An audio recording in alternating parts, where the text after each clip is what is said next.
Order कीजिए। स्वस्थ विचार की 10 पुस्तकों का सेट मात्र 950 रुपए में। ऑर्डर के लिए अभी संपर्क करें। इन पुस्तकों के लिए डीडी आपको स्वस्थ विचार के फेवर में भेजना होगा।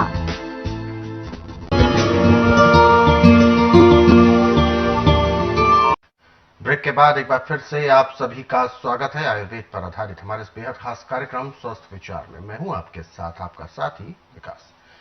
दर्शकों, अक्सर हमारे साथ बहुत सारी समस्याएं चल रही होती हैं, लेकिन गौर हम उसी समस्या पर करते हैं, उसी परेशानी पर हम गौर करते हैं जो ज्यादा तकलीफ दे रही है, जो ज्यादा पीड़ा दे रही होती है।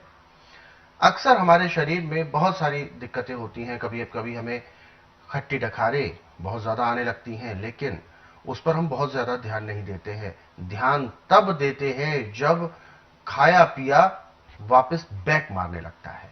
तो बैक जब आता है, वापस बाहर की तरफ आता है, तो फिर हम ध्यान देते हैं कि शायद कोई प्रॉब्लम बढ़ गई है। सीने में जलन इतनी ज्यादा हो जाए, जब हमें सांस लेने में भी तकलीफ होने लगे, तब हमें ऐसा महसूस होता है कि शायद प्रॉब्लम हमारी बढ़ गई है।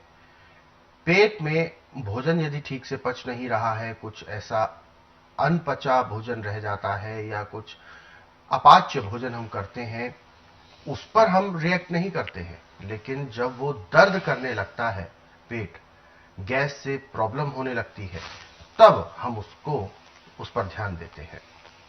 ऐसा नहीं होना चाहिए।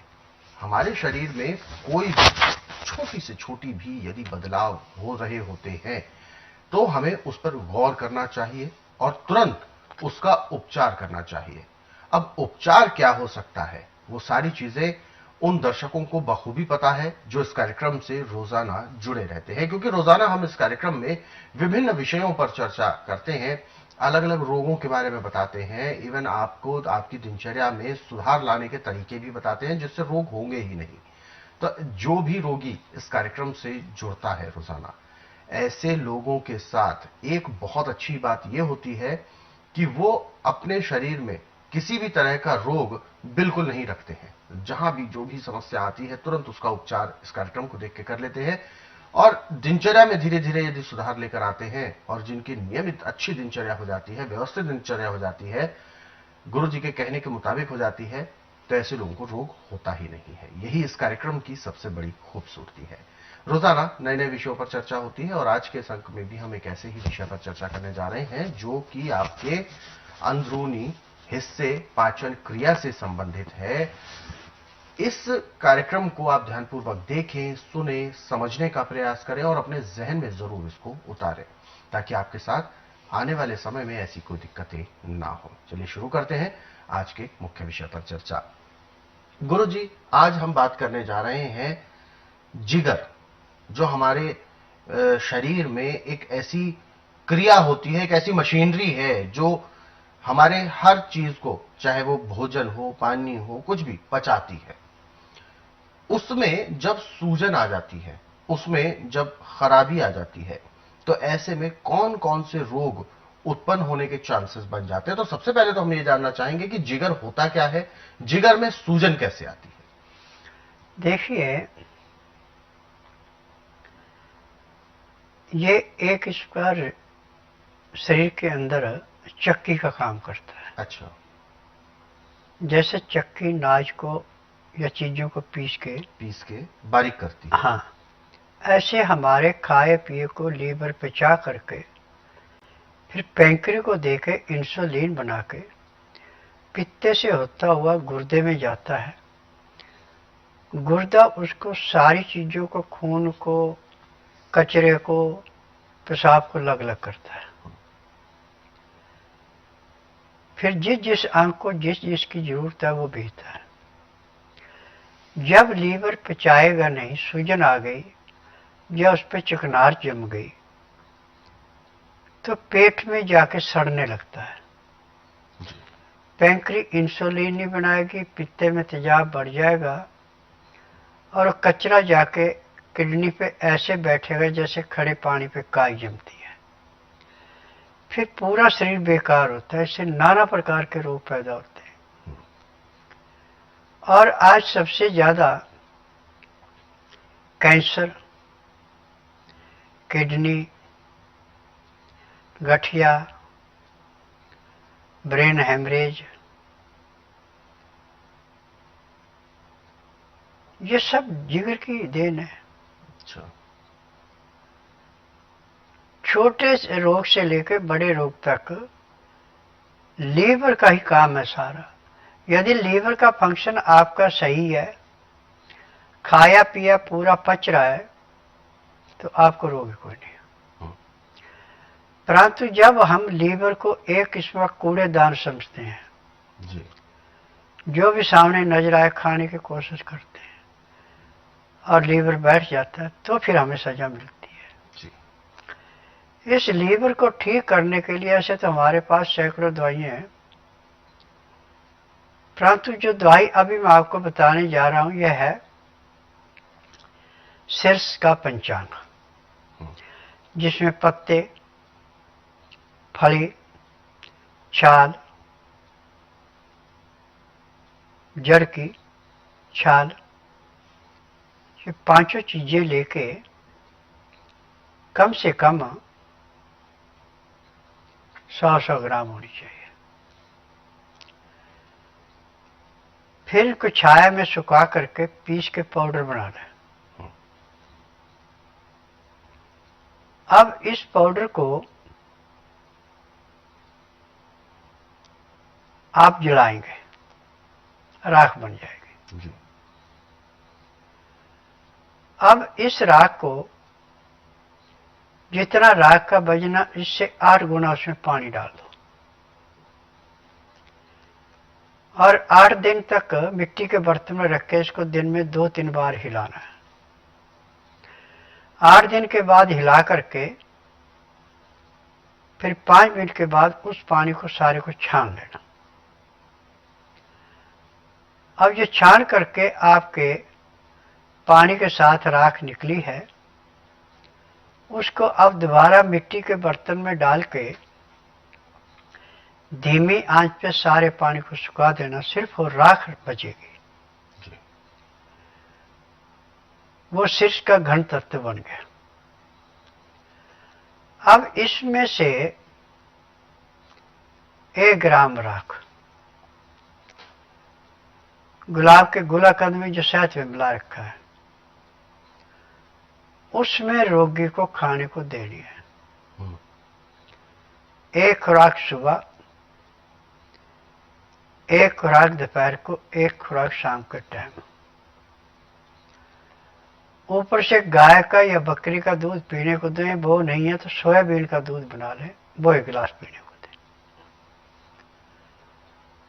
तो आपके लीवर की सूजन तो ऐसे उतरेगी जैसे गुब्बारे को टाइट हवा भर के छोटा सा सुराख करके हवा निकल जाती है और गुब्बारा सिकुड़ जाता है। ऐसे आपका लीवर अपने आकार में आ जाएगा। जब आकार में आ गया तो आपको भूख प्यास भी लगेगी। जब आप नॉर्मल खाना खाएंगे, लीवर पचाएगा, पैंक्री इंसुलिन बनाएगी, पित्ते में तेजाब नॉर्मल होगा, गुर्दा खाए पिए को फिल्टर करेगा, तो रोग दिन दुगने रातें चौगुनी कटेगा। आज पूरे संसार के अंदर लीवर के रोगी का उपचार किसी के पास नहीं है। बिल्कुल। मेडिकल में लीवर बढ़ जाए तो उसको काटते हैं, काटने से लीवर काम नहीं करता। आयुर्वेद में अपनी समझ के अनुसार अलग अलग दवाइयां देते रहते हैं, कोई ना कोई दवाई काम करेगी, परंतु काम न करे तो उनके बस की बात नहीं। परंतु स्वस्थ विचार एकमात्र आश्रम ऐसा है कि ना तो रोगी से पूछा जाता तकलीफ क्या है, ना किसी मशीन से टेस्ट किया जाता है, न परिवार की हिस्ट्री पूछी जाती है। यहाँ का नियम है कि बुधवार की मैं छुट्टी रखता हूँ, गुरुवार से लेकर मंगलवार तक नाड़ी परीक्षण करता हूँ। नाड़ी परीक्षण में पैर के तलुए से सिर के बाल तक की MRI, CT स्कैन, एक्सरा, अल्ट्रासाउंड, ECG, सोनोग्राफी, सब कुछ 5 सेकंड में हो जाते हैं। उसमें जो भी कमी शरीर के अंदर पाई जाती है दवाइयाँ दी जाती हैं, दवाइयाँ खाने की हैं, दवाइयाँ पीने की हैं, मालिश करने के तेल हैं, आँख में, नाक में, कान में डालने की दवाइयाँ हैं।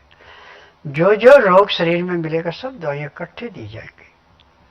और जब दवाइयाँ खाता है रोगी, परहेज करता है, तो उसी दिन उसको 20% आराम मिल जाता है। और मेरे आश्रम की दवाई सारी उम्र नहीं खानी पड़ती, किसी को 1 महीना, किसी को 1.5, किसी को 2, ज़्यादा 3 महीने, क्योंकि मुझे 10,000 जड़ी बूटियों की पहचान है जिनसे मैं दवाइयाँ बनाता हूँ। और मैं नाड़ी वैद्य हूँ, जो नब्ज में बीमारी मिलती है सब दवाइयाँ इकट्ठी दी जाती हैं। और दवाइयाँ बनाने की मेरी अपनी फार्मेसी है, मैं किसी की बनी बनाई दवाई नहीं बेचता। और ये दवाइयाँ रजिस्टर्ड है, पेटेंट है, इनका साइड इफेक्ट कोई नहीं है। आज मैंने डांके की चोट पे सबसे एक ही बात कही है कि जिसका उपचार कहीं नहीं उसका उपचार मेरे पास है। मेरा काम है आंधे को दिखाना, बहरे को सुनाना, गूंगे से बुलाना, बांझ से संतान उत्पत्ति कराना, न मर्द को मर्द बनाना, अनहोनी को होनी करके दिखाना। जिसका उपचार कहीं नहीं उसका उपचार मेरे पास है। जिस दिन आएगा उसी दिन कम से कम 10% आराम तो जरूर मिलेगा जी। तो ये जो बातें आपको अभी गुरुजी ने कही हैं, ये सारी 100% सत्य है, क्योंकि आयुर्वेद ही एक ऐसी चिकित्सा पद्धति है जिसमें आप हर प्रकार के रोगों को जड़ से समाप्त कर सकते हैं। दर्शकों, बहुत सारे ऐसे रोगी होते हैं जो रोगी तो होते हैं, लेकिन उनका रोग क्या है ये किसी को समझ नहीं आ रहा होता है, क्योंकि पाचन क्रिया जो होती है ये केवल किसी एक पर्टिकुलर अंग के लिए नहीं होती है, बल्कि पाचन क्रिया एक ऐसा डिपार्टमेंट होता है जिसमें अलग अलग अंग अपना सहयोग कर रहे होते हैं, अपनी भागीदारी निभा रहे होते हैं। तो ऐसे में यदि किसी अंग में प्रॉब्लम आती है तो उससे दूसरे अंग पर प्रभाव पड़ता है, कमजोरी आती है। लेकिन जब हम उसी रोग को लेकर एलोपैथ में या मेडिकल साइंस के किसी लैब में जाते हैं, टेस्ट कराते हैं, तो उसमें वो रोग निकल कर नहीं आता कि एग्जैक्टली किस जगह पर क्या परेशानी आ रही है। इसीलिए गुरुजी हमेशा कहते हैं कि जब भी आपको कोई समस्या हो तो सबसे पहले आपका कर्तव्य है कि आप घरेलू नुस्खों को अपने जीवन में जरूर उतारें और उन नुस्खों के माध्यम से शुरुआती रोग को खत्म करने का प्रयास करें।